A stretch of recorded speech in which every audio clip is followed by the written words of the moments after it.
You're applying the muscles where you think that they belong, and as long as it's believable and consistent, you don't have to get everything perfectly accurate.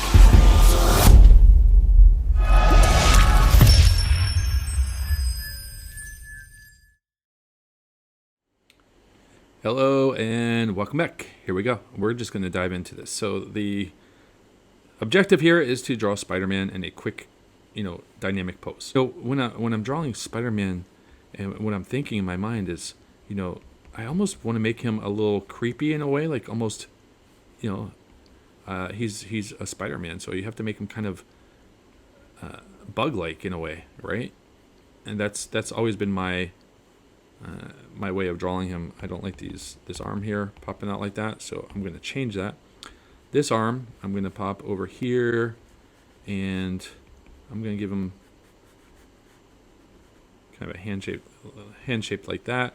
And as you can see in my initial sketch, I'm pretty much just drawing almost like a stick figure, and this is just to find my information.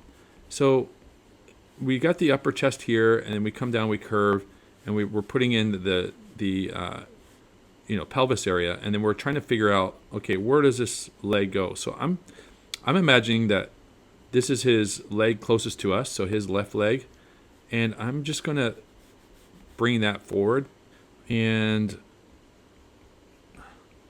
put his other arm like right around here, and then throw in this kind of a same thing, stick figure, hands, and then we kind of have a gesture, right? And then his foot could, go something like that. And then at this point, what we want to do is we want to figure out, okay, how do we flesh this sketch out, and how do we bring Spidey to life now? And how do we what angle do we want his head facing? Do we want him looking this way, or at the camera, or back this way? I mean, these are questions I'm constantly asking myself. And if we're moving him in this direction, then we want to move this head over and kind of have kind of a neck, and then like this almost. And this is stuff that you want to figure out in this part of the process. You want to figure out, hey, is he looking at someone behind him? Is his spider sense going off?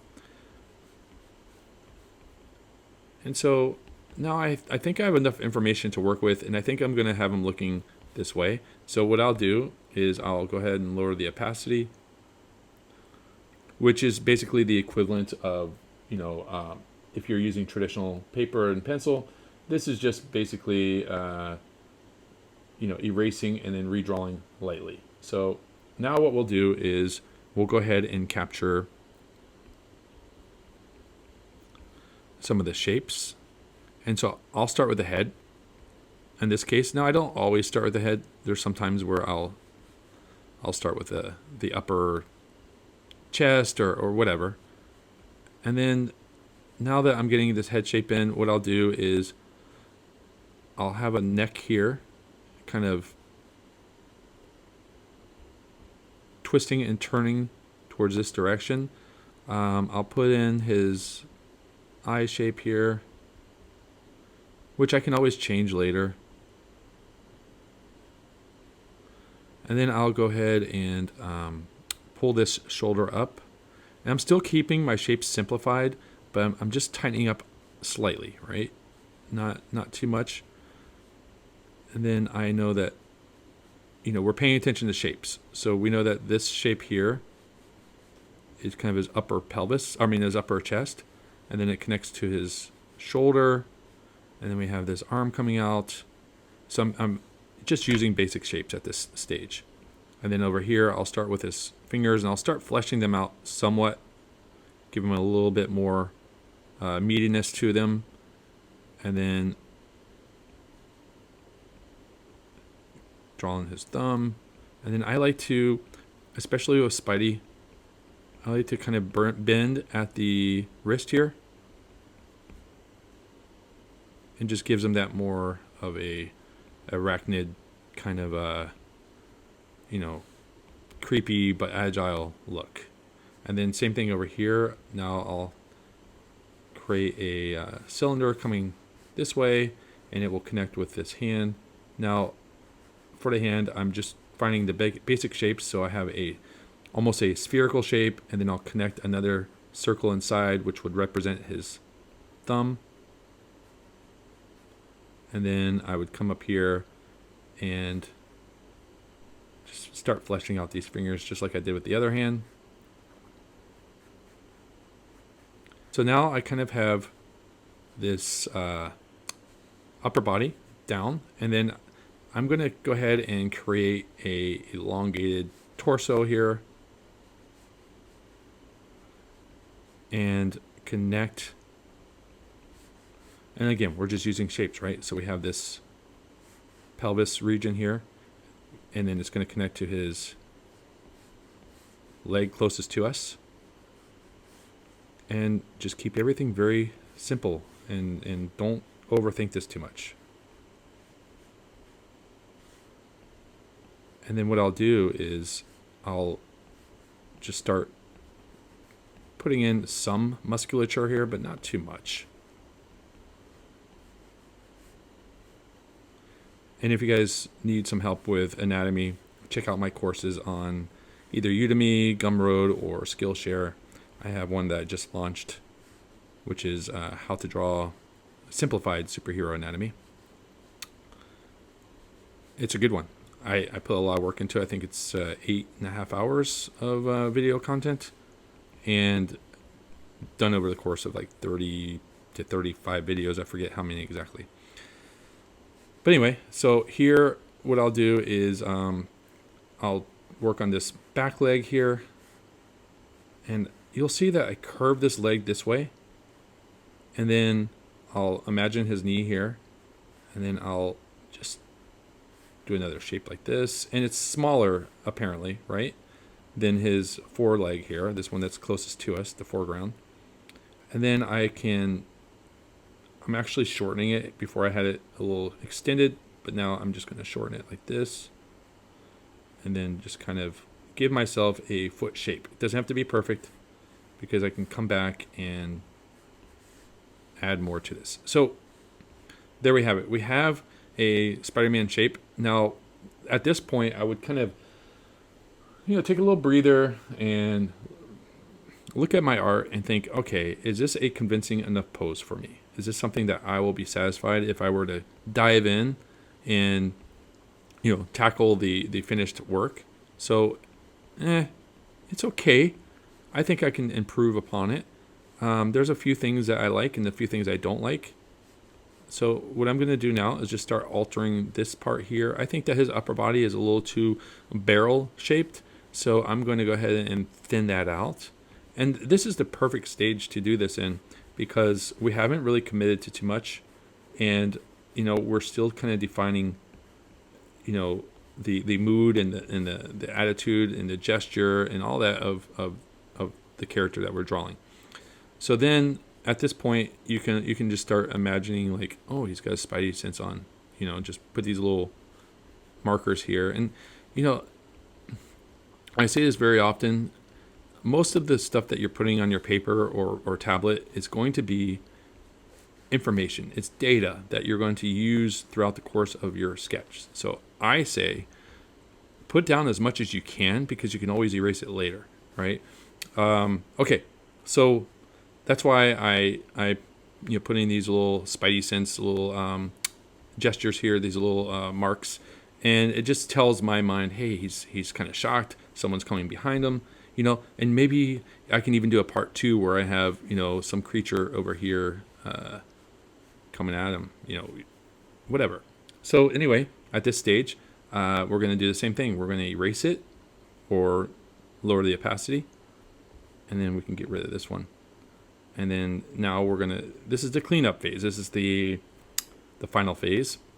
And I will, if you're drawing traditionally at this stage, what I would say is go ahead and sharpen your pencil and start diving in and tackle what you're most comfortable tackling.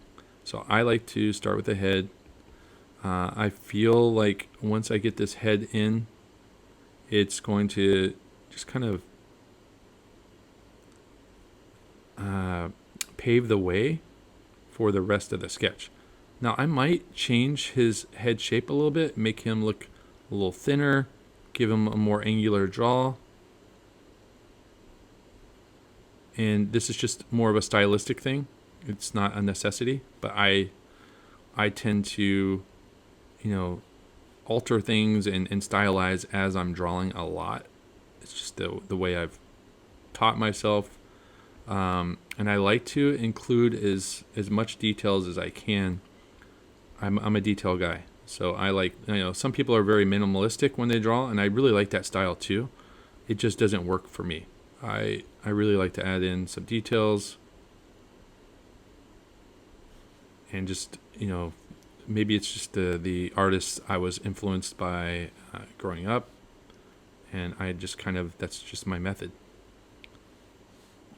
So as I'm fleshing this out and finding his anatomy, what I'm also doing is I'm trying to thin him out a little bit,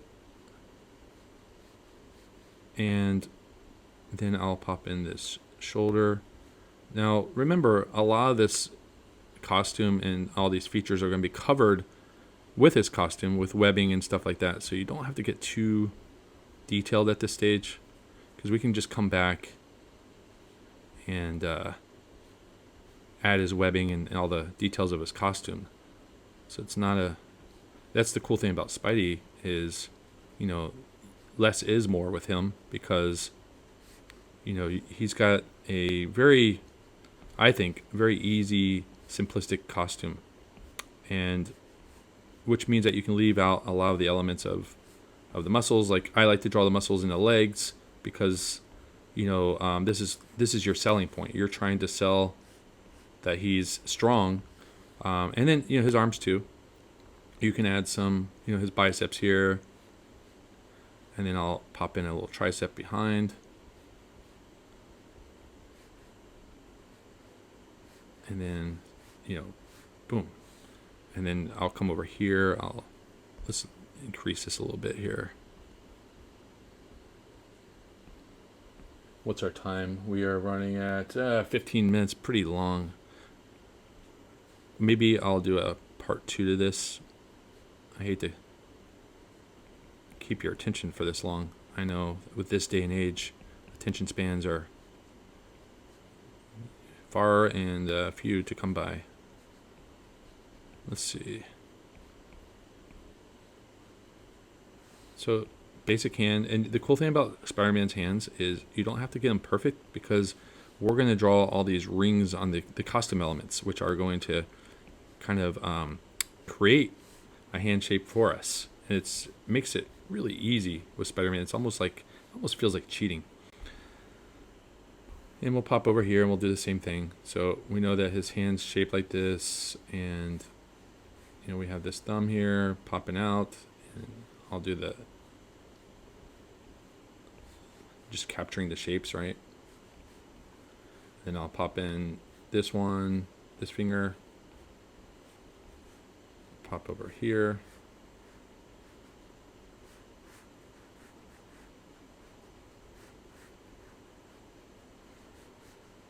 Okay.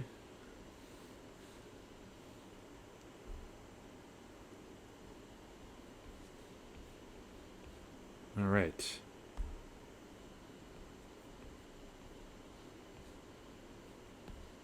Now I'm just kind of adding some details. And then I'll come back and I'll start working on this leg behind.